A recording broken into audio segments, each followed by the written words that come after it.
E vamos ler Mateus 6, verso 19 até ao verso 21. Mateus 6, 19 até 21. Todos aqueles que puderem ficar de pé, vamos fazer a leitura da palavra do Senhor.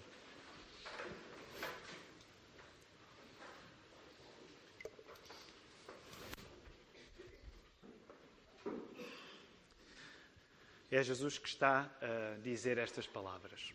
Diz assim: Não acumuleis para vós outros tesouros sobre a terra, onde a traça e a ferrugem corroem, e onde ladrões cavam e roubam.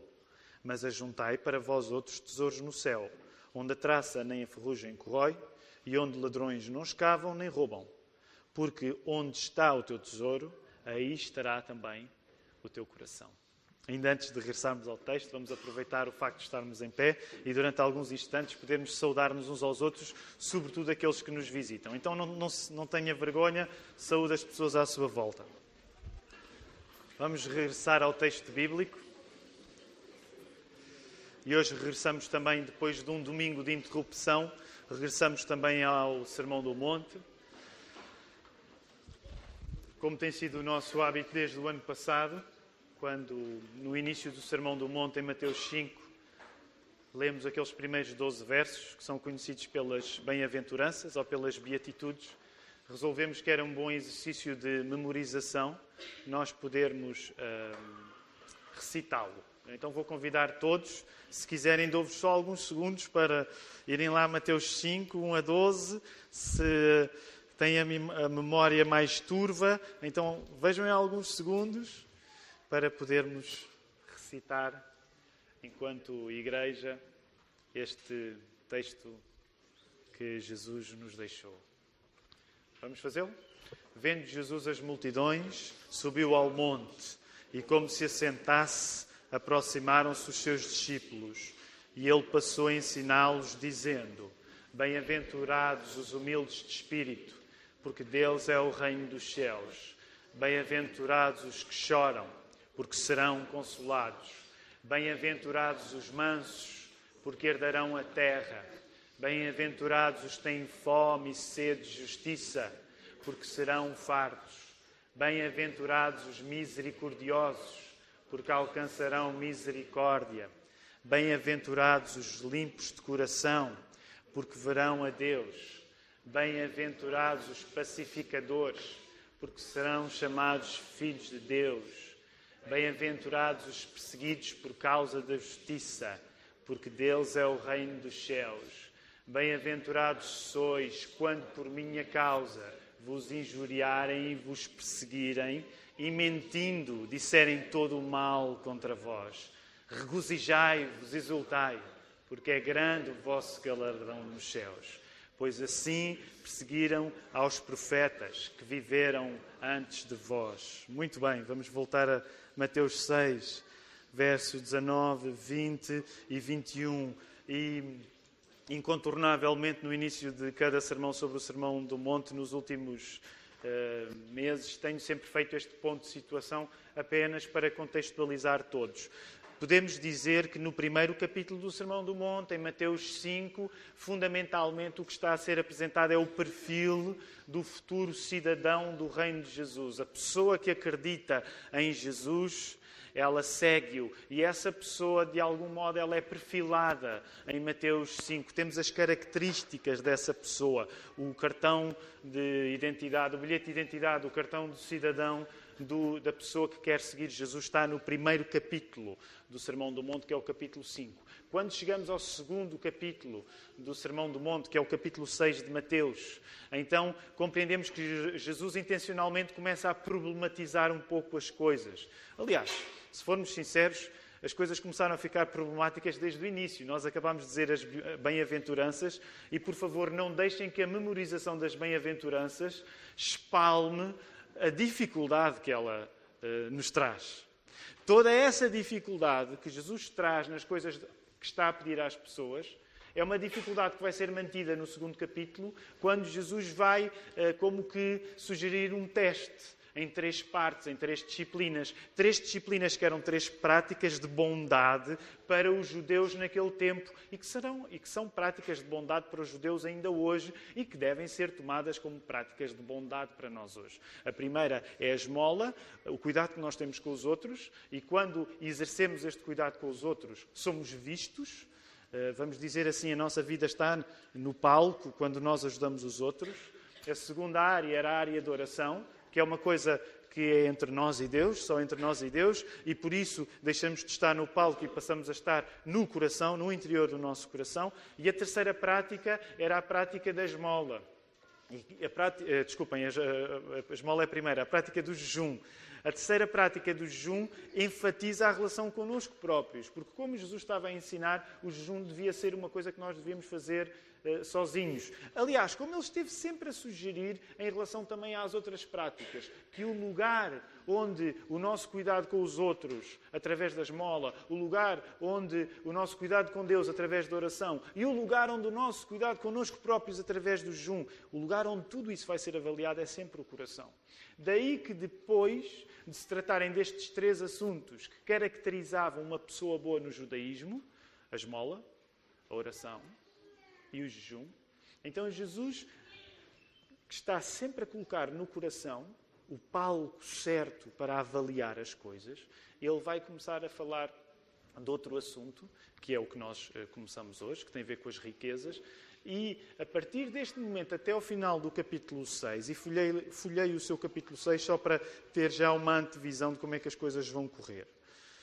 Até ao final do capítulo 6, nós vamos ser testados numa coisa que, no fundo, percorre as 3 disciplinas anteriores da esmola, da oração e do jejum, que é o nosso contentamento. O contentamento vai entrar em cena de uma maneira mais explícita agora. Ele já lá estava, porque sempre que Jesus estava a falar, ele já estava a apontar para o coração. Mas podemos dizer assim, a partir do contentamento que temos, de onde está para nós o tesouro, nós saberemos se somos mesmo pessoas a seguir Jesus. Esta é a dimensão do teste para o sermão de hoje. A partir do contentamento que nós temos nas coisas, então nós podemos saber se somos ou não, de facto, pessoas que estão a seguir Jesus. Se somos ou não futuros cidadãos do reino dele. E o reino dele é o grande assunto do Sermão do Monte. E isto deveria chamar a nossa atenção. Se até agora, no capítulo 6, ao falar sobre esmola, oração e jejum, Jesus avisou-nos para termos cuidado com o bem que fazemos. Não é bom que nos inscrevamos em campeonatos de bondade. Lembram-se, há 2 semanas falei-vos sobre isso. A radicalidade de Jesus no Sermão do Monte é muito clara. É como se Jesus nos estivesse a dizer: tu tens de ter medo do bem que queres, do bom que queres ser, porque não é nada difícil que ao querer ser bom, sejas bom de uma maneira que não tem necessariamente a ver com Deus. Então, façamos este ponto de situação. Jesus começou a pregar aqui, no início do capítulo 6, a dizer assim: o primeiro sítio onde tu tens de ser desconfiado não é com as coisas más em ti, é com as coisas boas. Porquê? Porque Jesus sabia, diante dos fariseus do seu tempo, diante das pessoas religiosas, que não há nada tão tóxico e que nos faz ficar iludidos acerca de nós próprios, como as nossas boas práticas. Eu sei que isto pode parecer contraintuitivo, mas essa é uma das coisas que torna Jesus, de facto, Deus também. Jesus é de tal maneira radical que ele, antes de começar a apontar para as nossas falhas, ele primeiro aponta para aquilo que aparentemente é bom. Porque ele sabia que, por muito boa vontade que nós possamos ter de fazer coisas boas, nós sabemos esconder-nos nas coisas boas que fazemos. Por isso é que Jesus está sempre a querer olhar para o coração. Porquê? Porque podemos fazer coisas boas com um coração não bom. Só depois de ter começado por nos alertar acerca dos perigos das coisas aparentemente boas, é que Jesus avança para nos alertar acerca dos perigos das coisas más. Reparem, é isso que está a acontecer de alguma maneira agora neste capítulo 6. Se até ao verso 18 Jesus disse: cuidado com o bom que queres ser, Cuidado com o bem que fazes, porque até no bem que fazes isso pode ser uma encenação. Isso pode ser um palco onde estás a representar alguma coisa. Cuidado com o bom que tu queres ser, porque isso pode ser uma bela hipocrisia. Sabem, há muito poucas pessoas a falar sobre isto. E, no entanto, o cristianismo sempre colocou a ênfase de que tão perigoso, ou mais perigoso que as coisas claramente más que nós fazemos, são as coisas que nós fazemos com uma boa intenção. E por isso o povo diz, e eu já repeti isto muitas vezes, o povo diz com razão, de boas intenções está o inferno cheio. Eu não sei quantas pessoas estão no inferno, a Bíblia não me diz, mas permitam-me só uma pequena especulação. Eu acho que a maior parte das pessoas do inferno foram para lá com boas intenções. E por isso é que eu sei que se não for Jesus, o meu lugar é lá também. Hoje em dia nós achamos que o inferno só é para o Hitler e para pessoas realmente más. Porquê? Porque não ouvimos o que Jesus está a dizer. E achamos que o mal é só quando ele é aparatoso. Meus irmãos, todos nós sabemos no fundo do nosso coração que as coisas piores que nós já fizemos na vida, elas não nasceram com uma aparatosa vontade de fazer mal. As piores coisas na nossa vida, elas são semeadas com uma coisa aparentemente boa. E por isso há semanas falei-vos acerca do nosso processo de sermos tentados e a maneira como Satanás é inteligente. E ele vem nos tentar com boas ideias. É por isso que nós caímos. É por isso que o diabo é perigoso. Porque, como tenho repetido, se o diabo não fosse perigoso e se ele nos viesse tentar com más ideias, a maior parte das pessoas resistiam ao diabo. Não é? E não é o caso. O diabo é competente e ele sabe nos tentar. Portanto, agora, Jesus quer que nós comecemos a pensar nas coisas claramente más. E depois desta tripla de coisas boas, que era a esmola, a oração e o jejum, apropria-se falar numa outra tripla de coisas más. Agora, coisas realmente más, ou melhor, coisas escancaradamente más, que tradicionalmente os estudiosos da Bíblia, os teólogos, ao longo de 2000 anos, têm falado nesta tripla, que é a tripla do mundo, a carne e Satanás. O mundo, a carne e o diabo. E isto é interessante, porque há aqui um equilíbrio. Okay, Jesus começou a dizer, tem cuidado com coisas boas como esmola, oração e jejum, que, podendo ser boas em si, se forem feitas com mau coração, elas vão ser um disfarce. E ele agora começa a falar nas coisas, nas outras coisas, que podem ser más em si. E, geralmente, a maneira de nós resumirmos as coisas que podem ser más em si tem a ver precisamente com isto. O mundo, a carne e o diabo. O que é que isto significa? Resumidamente, a tripla mundo, carne e diabo representa, no mundo, a nossa luta contra o mal, sendo essa luta contra o mal que está além de nós, no mundo e nos outros. E reparem, eu ficava a pregar este sermão só aqui, mas não dá. Mas reparem o quão importante é isto. Ainda hoje, na escola dominical de Evangelho de Marcos, falava sobre isto. Aliás, se está connosco, pondera a possibilidade de vir uma hora antes e escolher uma das classes. Há classes para as crianças de todas as idades e depois há classes, uma de introdução à Bíblia, outra sobre o Evangelho de Marcos, outra sobre as pessoas que querem batizar e ser membros de igreja e uma outra ainda sobre discipulado. Mas hoje na classe falávamos acerca disso e eu gostava que isto pudesse ficar bem implantado no nosso coração, porque isto é importante. Se por um lado é facto, quando se lê os Evangelhos, que o lugar onde Jesus começa para reconhecer a existência do mal é sempre no coração das pessoas. E eu sei que isto hoje é pouco popular, na medida em que nós achamos que se o mal existir, já isso já é uma grande discussão, se o mal existir, a nossa preferência é achar que ele está nas estruturas opressivas, que está nas coisas, as pessoas nascem boas e que depois vão ficando más. Ora, eu lamento desapontar alguém, Jesus não acredita nisso. E Jesus, quando se relaciona com as pessoas, o primeiro lugar onde ele fareja mal e onde ele quer dizer tu tens de entender que o mal existe, o primeiro lugar que Jesus quer que nós reconheçamos como a origem do mal é no nosso coração. E por isso é que ele vai dizer, por exemplo, em Marcos 7, que o mal não está nas coisas, o mal está no nosso coração. Agora, reparem, isto é interessante, porque ao mesmo tempo Jesus não está a dizer que todo o mal que existe se resume ao nosso coração. Todo o mal que existe se resume ao nosso coração. Não, há mal no mundo além de nós. Deixem-me dar esta ilustração, não é muito boa, ainda por cima eu hoje tenho aqui um relógio, o nosso diácono Tiago Ferreira meteu aqui um relógio para eu estar atento e ainda tenho tanto para pregar e já vou com tão pouco tempo. Mas deixem-me dizer isto, deixem-me dar uma ilustração, não é grande coisa. Sabem, e aproveitando o facto de hoje somos uma igreja enriquecida com uma grande comunidade de pessoas que vieram do Brasil. Ontem eu fui correr até à praia com os meus miúdos, com quase todos os meus miúdos, houve um dos miúdos que preferiu não ir, fomos a correr e novamente cheguei a Santa Mar e existe uma coisa que só existe, meus irmãos brasileiros. Eu estou agora a dar-vos uma grande responsabilidade. Há duas coisas muito más que existem em Portugal por vossa culpa, ok? E eu vou dizer o que é. Peçam ajuda ao Senhor que Ele vai-vos manter nesta igreja mesmo dizendo o que é. Primeira coisa que veio do Brasil e é péssimo, é homens que andam de chinelos e a culpa é vossa. Okay? Hoje os portugueses andam de chinelos e a culpa é vossa, é de facto vossa. E eu sei, alguns de vocês, eu sei, inclusive vêm de chinelos para a igreja e a igreja não vos exclui, mas este pastor despreza-vos, ok? Mesmo. E a culpa é do Brasil, porque isso veio do Brasil, porque quando eu era criança só se usava chinelos para ir para a praia. Mas pronto. A segunda coisa que eu tenho a culpar ao Brasil é que, de facto, isto tem um lado positivo, eu já lá vou ao lado positivo. É que hoje em dia não é difícil eu chegar a Santa Amaro e ver pequenos, eu não sei qual é o nome daquilo, pequenas coisas para ir manjar na praia e não sei o quê. E isso também veio do Brasil. Portanto, ontem cheguei e estava lá numa cova na praia de Santa Amaro uma velinha, não é? Uma velinha. E eu sei...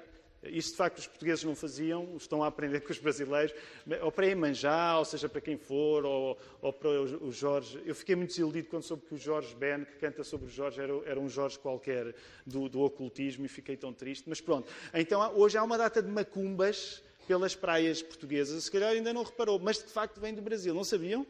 Não sabiam, claro, porque ainda não fazem macumbas, não é? E não vão fazer.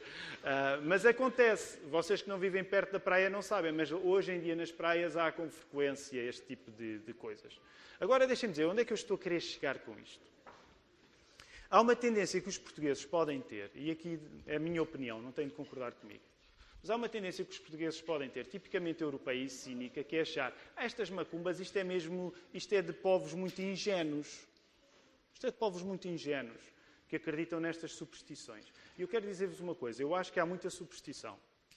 Mas uma das coisas que eu sei, e eu estou a generalizar, que os irmãos brasileiros sabem melhor que os portugueses, é que existem forças demoníacas e que nós nos podemos meter em trânsito com elas. E por muito que isto escandalize a inteligência europeia, o facto de hoje haver pequenos altares nas praias às forças da natureza, lembra-nos de uma coisa, o mal existe além de ti e tu não deves ser ingênuo. Tu não deves ser ingênuo em relação a isso. Nesse aspecto, a influência brasileira vem nos dizer, não sejas ingênuo. Porquê? Porque o próprio apóstolo Paulo explicava isso na questão das carnes. Quando ele falava em liberdade, mas dizia, atenção, estas carnes andam em trânsitos de demónios. E eu sei que os europeus gostam sempre de achar que são muito, que como têm uma cultura mais antiga, que já não acreditam nessas coisas todas. Mas deixa-me dizer, o mal existe dentro do teu coração, mas ele existe fora também. E Satanás tem poder e os demónios têm poder. E estas macumbas todas, que agora começam a aparecer na nossa vida, pelo menos devem ter este efeito de nos lembrar. Se tu julgas que o mal no mundo se resume ao teu coração, tu és bastante ingênuo. Tu és bastante ingênuo. E tu nem sequer és realista. Porque tu julgas que todo o talento para fazer mal se limita à tua capacidade. E deixa-me dizer, não se limita. Se tu te entregares na tua vida, por ignorância que seja, por boa vontade que seja, mas tu te entregares na tua vida a um desejo, por exemplo, de controlar a natureza, acredita, tu podes te meter em negócios terríveis que têm a ver com Satanás e os seus demónios. E nesse sentido, meus queridos irmãos brasileiros, obrigado por terem trazido a macumba. Ou melhor, eu acho que não devia agradecer, não é? Não devia agradecer que tivessem trazido a macumba para as praias portuguesas, mas vocês percebem onde é que eu quero chegar. Ok, já tenho demasiado pouco tempo para terminar este sermão, mas achei que esta ilustração podia ser útil. A vida de um cristão sem consciência do desafio espiritual desta tripla, mundo, carne e Satanás, vai ser indefesa. Se primeiro nós temos de lutar contra o mal que pode sair dos nossos bons comportamentos, depois temos de lutar contra o mal que se traduz em maus comportamentos mesmo. E não temos agora como entrar em detalhe nas interpretações em relação à palavra mundo, mas gostava só de dar uma nota. Se, por exemplo, tiveres crescido numa igreja evangélica como eu cresci, a probabilidade do versículo, do primeiro verso da Bíblia que decoraste ter sido João 3,16 é grande, não é? Muitos de nós, foi o primeiro verso que decorámos, diz João 3,16, porque Deus amou o mundo de tal maneira que deu o seu Filho unigênito para que todo aquele que nele crê não pereça, mas tenha a vida eterna. E nós gostamos desse verso porque é um verso cheio de esperança. E a palavra mundo está lá, no original é cosmos, e está lá de um modo positivo. Deus amou o mundo. E nós acreditamos nisso. Mas é uma coisa interessante, quando se fala em mundo na Bíblia, é que é preciso saber distinguir as ocasiões em que a palavra mundo está a ser usada como uma coisa positiva e as ocasiões em que a palavra mundo está a ser usada como uma coisa negativa. E agora é uma pergunta bem simples, bem rápida. O que é que vocês acham que acontece mais? Mesmo neste evangelista João 3,16. Ele escreve, tem outros escritos, ele escreve 3 cartas, estão no final do Novo Testamento, e escreve ainda o Apocalipse. Pergunta bem simples. Quando João fala acerca de mundo, apesar de ser ele quem escreveu João 3,16, o que é que tu achas? A palavra mundo tem uma conotação positiva ou negativa? Na maior parte das vezes. Tem uma conotação negativa. João vai dizer coisas bem radicais a determinada altura, de dizer quem ama este mundo está condenado. Por exemplo, tem expressões destas. Aliás, quando Jesus tem o seu último discurso com os discípulos antes da sua morte, ele vai geralmente usar a palavra mundo num sentido negativo. Interessa-nos compreender o sentido da palavra mundo, porque não sendo ela aqui usada, o cosmos, no grego original, ela associa-se à palavra que Jesus está a usar aí no verso 19, quando diz: não acumuleis para vós outros tesouros sobre a terra. E a palavra para terra, aqui no verso 19, no grego, é gesh. E é a palavra que dá origem a palavras nossas, como, por exemplo, a geografia. Então, a palavra geografia, a palavra geo, vem deste ge, do grego, que quer dizer terra. O que é que Jesus está a fazer? Vamos voltar aí ao verso 19, por favor. Jesus está a ordenar-nos a não acumular tesouros nesta terra, antes no céu, porque há uma diferença entre os tesouros daqui e os tesouros de lá, do céu. A palavra no grego, usada para o nosso acumular, é interessante, é a palavra entesourar.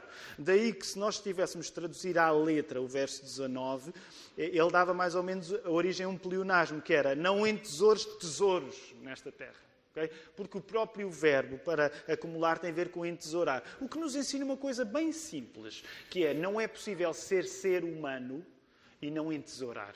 Está dentro de nós, está nas nossas células. Nós somos máquinas de fazer tesouros. Seja que tesouros eles forem, mas nós somos criaturas que procuram tesouros por natureza. Por outro lado, conforme os tesouros que procuramos, revelado fica o nosso coração. É? Verso 21, porque onde está o teu tesouro, aí estará também o teu coração. Logo, nós temos 2 elementos que funcionam nas palavras de Jesus como eixos para que a sua mensagem seja compreendida. E neste caso há 2 eixos. Um é o eixo deste mundo e o outro é o eixo do nosso coração. Estes 2 eixos Jesus vai usar para que as pessoas que o estão a ouvir possam saber ou não se estão numa de segui-lo. Se estão numa de ser cidadãos do reino que ele está a prometer. Vamos ver primeiro o eixo do mundo. E eu estou a resumir, obviamente, porque poderíamos ir muito mais profundamente nisto. Há 2 possibilidades opostas quando nós nos relacionamos com o mundo. Uma delas, que é aquela que mora nestes versos, é a de nós vivermos para este mundo e para as suas glórias. Nós vivemos para este mundo e para as suas glórias. Vivemos como se este mundo e esta vida fosse toda a recompensa que nós podemos tirar. Agora lembram-se da relação que isto tem com uma coisa que Jesus tinha dito já 3 vezes durante o capítulo 6. Lembram-se? Jesus tinha dito para as pessoas que faziam coisas boas e se mascaravam nas coisas boas que faziam, que se elas fizessem as coisas boas para ganhar pontos no campeonato da bondade, o que é que lhes acontecia? Elas já tinham o quê? A sua recompensa. É o mesmo tipo de lógica que Jesus está aqui a aplicar.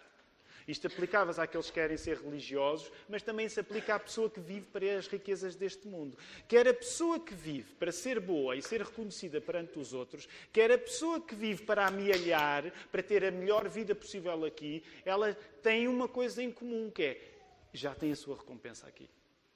Não há mais recompensa além disso.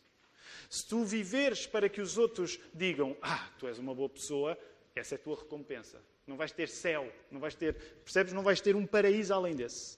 Se tu viveres para seres seguro, confiante na vida boa que tens, nos confortos que tens, então tu já estás a viver o teu paraíso. Não vais ter paraíso depois disto. Eu sei que é uma grande radicalidade, mas é a radicalidade que Jesus aqui está a usar. Esta possibilidade já tinha sido levantada por Jesus em relação ao tal campeonato de bondade que muitos faziam com a esmola, o jejum e a oração. Que não era mais do que uma maneira aparentemente santa de também viver para os tesouros deste mundo, sendo que neste caso o tesouro era o reconhecimento dos outros. A outra possibilidade, que não aparece neste texto em relação ao mundo, portanto, estou a falar-vos na primeira possibilidade em relação ao mundo, que é nós vivermos para o mundo, vivemos para as suas riquezas, para o reconhecimento que podemos ter nele. A outra possibilidade que não aparece nas palavras de Jesus, mas que nós devemos referir, é nós vivermos a fugir do mundo, a bater em retirada. Okay? Num extremo está, eu vou viver como se esta vida fosse tudo o que eu tenho, e o outro extremo está, eu vou fugir deste mundo.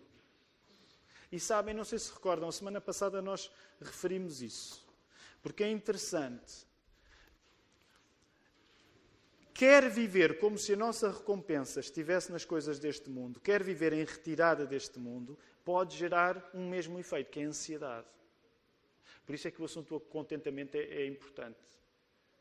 O contentamento, neste sentido, funciona como a solução, a cura para a ansiedade. Mas quer a pessoa que vive para ganhar o mundo, vive ansiosa para ganhar o mundo. Por outro lado, também é possível viver ansioso para fugir do mundo, com medo dele. Podemos viver com medo de não ganharmos o mundo e podemos simplesmente viver com medo do mundo. Uma das coisas que eu quero sugerir-te nesta manhã é que tu reflitas para qual dos dois extremos é que tu pendes mais. Sabem, na mesma igreja, isso eu sei porque conheço esta igreja, na mesma igreja há extremos opostos.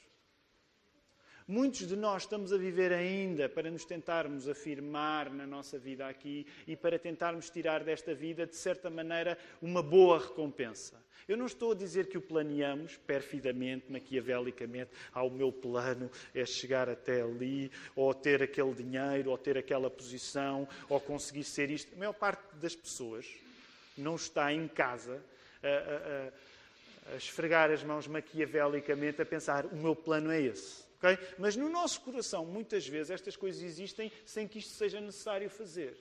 E para muitos de nós, e eu vou incluir neste grupo, para muitos de nós a maior tentação não é tanto retirar-se do mundo.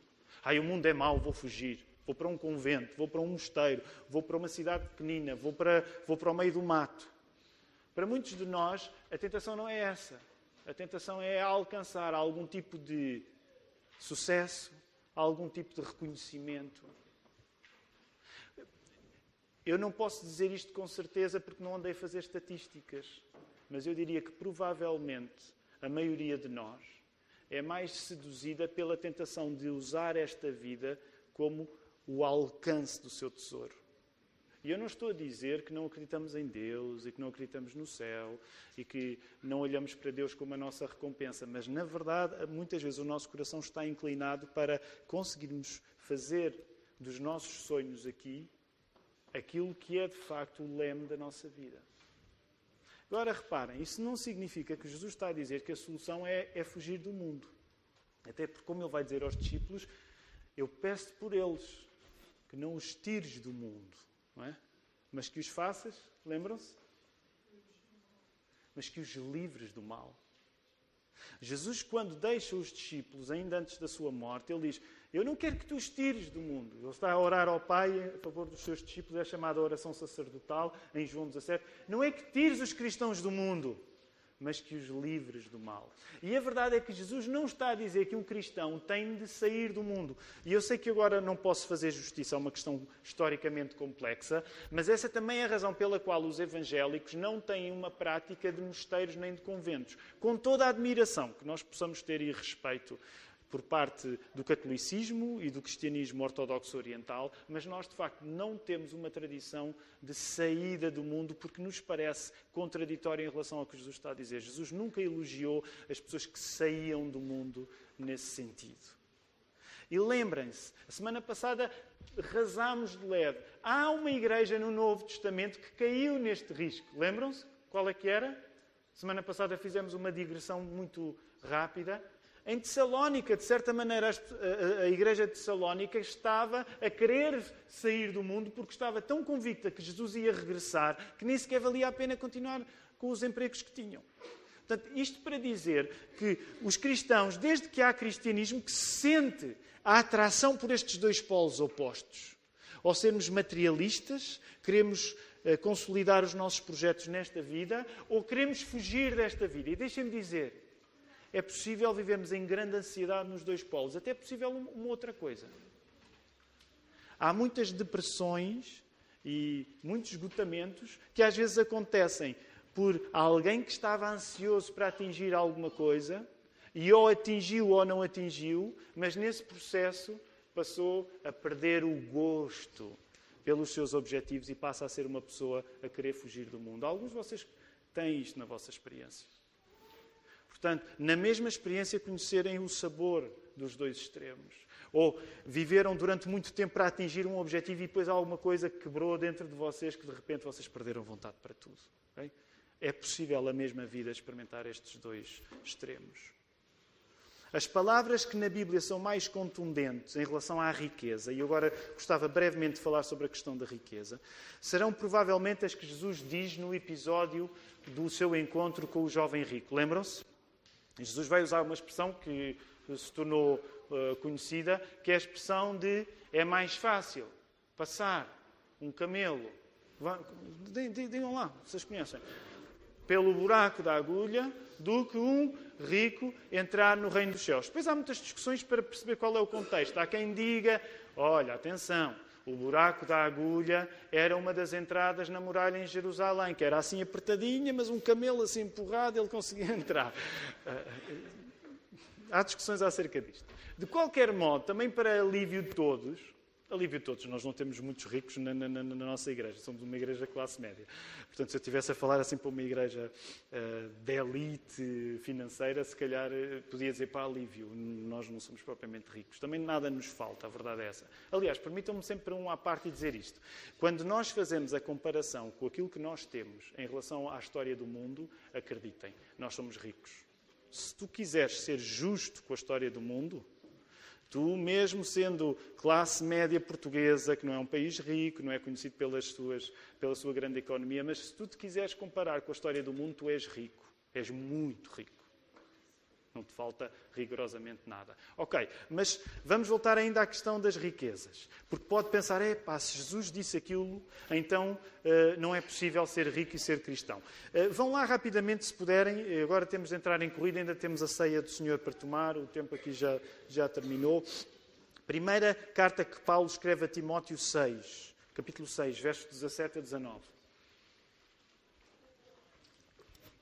Primeira carta de Paulo a Timóteo 6, 17 a 19. Diz assim, portanto, Paulo, pastor, apóstolo, está a falar para outro pastor, que neste caso é Timóteo. Portanto, um pastor mais experiente a falar para um pastor menos experiente. Ele está a dar-lhe vários conselhos e dá-lhe este. Timóteo, exorta aos ricos do presente século que não sejam orgulhosos, nem depositem a sua esperança na instabilidade da riqueza, mas em Deus, que tudo nos proporciona ricamente para o nosso aprazimento. Que pratiquem o bem, sejam ricos de boas obras, generosos em dar e prontos a repartir, que acumulem para si mesmo tesouros, sólido fundamento para o futuro, a fim de se apoderarem da verdadeira vida. Já viram? Paulo estava a reconhecer que é possível ser cristão e ser rico. É possível não ter tesouro neste mundo e mesmo assim viver com riquezas. De facto é. De facto é. É difícil É improvável, mas é possível. Portanto, a história está cheia de pessoas que foram cristãs e que eram ricas. Mas o risco é grande, não é? Por isso é que o apóstolo Paulo está a dizer, avisa-os. Jesus não critica tanto a riqueza em si, mas mais em fazermos deste mundo a nossa riqueza. Novamente, o problema não está tanto nas coisas em si, na quantidade de dinheiro que nós temos, mas está no nosso coração. Sabem, há pessoas que são pobres e que vivem no coração a cair na pior tentação que um rico pode cair. Há pessoas que são pobres e são avarentas. O que significa que tu podes ser pobre e viver com o pior vício de um rico, que é seres avarento. Agora, deixem-me dizer isto com calma, até porque já marcámos a data da nossa Assembleia e os irmãos que são membros de igreja vão ver as contas e tudo isso. Deus tem sido abençoador para esta comunidade, mas também eu quero começar por... Como sabem, o sermão não foi escolhido por causa disso, mas eu também quero começar por partilhar convosco algo que é também um desafio para mim. Entre o risco de sermos generosos demais e o risco de sermos avarentos, qual é que acham que é aquele em que nós mais caímos na Igreja da Lapa? Não respondam. Mas entre o risco de sermos demasiado generosos, a um ponto em que o pastor vai ter de... irmão, não dê tanto, por favor, não dê tanto, que nós já não sabemos o que é que havemos de fazer. Ou o risco de... não sei se é melhor a altura. Eu sei que eu estou intencionalmente a caricaturar, ok? Mas porque o que me parece que está nas palavras de Jesus é uma visão tão radical em relação às nossas propriedades que não julgues que este é um problema dos ricos. Este é um problema de todos. Tu não precisas de ser rico para seres tentado a viver para as tuas riquezas. Jesus não quer que os seus discípulos não tenham um critério mínimo de nem sequer entenderem as qualidades existentes em tesouros deste mundo. Jesus não quer que os seus discípulos sejam desinteressados das riquezas, mas Jesus quer que os seus discípulos sejam interessados nas riquezas que realmente são ricas. Que são aquelas que continuam valiosas no céu. Logo, ser abençoadamente interesseiro, e eu tenho-vos falado nesta figura, ser abençoadamente interesseiro, porque desde o início do capítulo 6, que Jesus nos está a querer abençoadamente interesseiros, que é a querer um galardão nos céus. Já viram que mesmo nas bem-aventuranças a questão do galardão está lá sempre. Portanto, os cristãos não são pessoas apáticas. Se vão comer a um bom restaurante e dizem isto para mim é a mesma coisa que comer na cantina. Isso é um disparate. O cristão sabe a diferença entre qualidade e a ausência dela. O cristão sabe a diferença que é o privilégio da fartura e não haver fartura. Jesus não está a dizer, Jesus não é budista, Jesus não é zen, a dizer assim, a verdadeira riqueza está dentro de ti. Não, Jesus não está a dizer nada disso. Jesus está, de certa maneira, a dizer, é bom que tu compreendas o que é ser rico. Mas é bom que tu compreendas que as riquezas que estão em causa na vida de um rico são insignificantes quando eu te estou a falar nas riquezas que vão continuar no céu. Portanto, nesse sentido cristão, deixa-me dizer, é a teologia da prosperidade que eu consigo falar. Há uma boa teologia da prosperidade, que é sabermos que as coisas realmente prósperas são aquelas que vão durar no céu. E nesse sentido, todos temos de pregar a teologia da boa prosperidade, que não se limita às coisas boas deste mundo.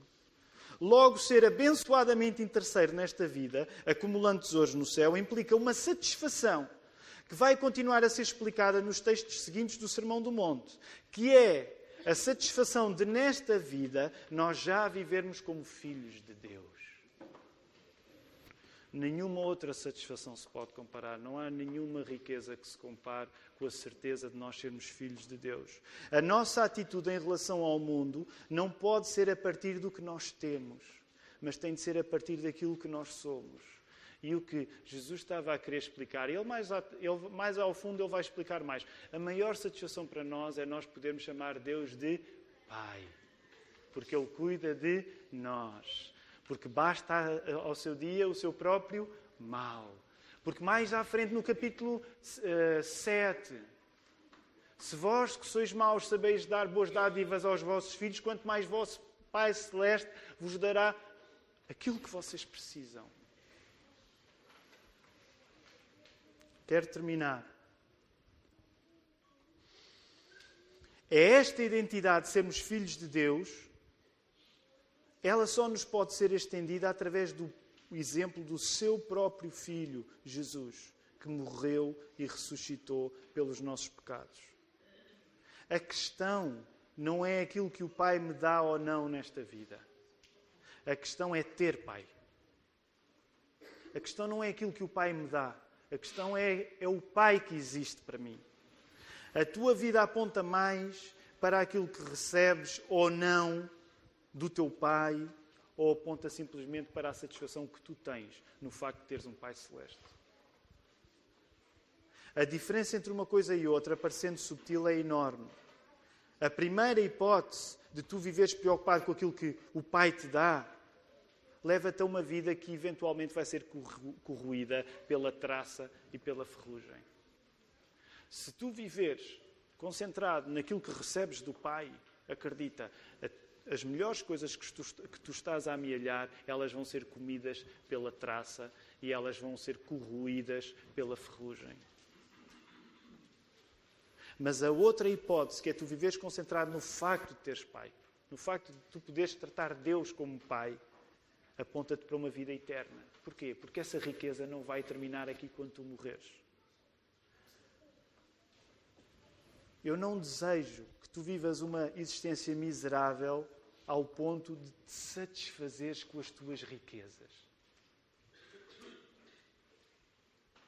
Jesus está a virar as coisas ao contrário e está a dizer, se vocês vivem satisfeitos aqui, vocês podem ter tudo, mas é uma vida miserável. Se tu vives satisfeito nesta vida, por muito que tu possas ter, é uma vida miserável. E é tão triste, porque temos de reconhecer, todos, quantos de nós somos tantos que caímos nesta tentação vez após vez. De quando olhamos para a nossa vida, nos concentramos mais naquilo que recebemos do nosso Pai e nos esquecemos que a verdadeira riqueza é podermos ter Deus como nosso Pai. Que Ele nos ajude.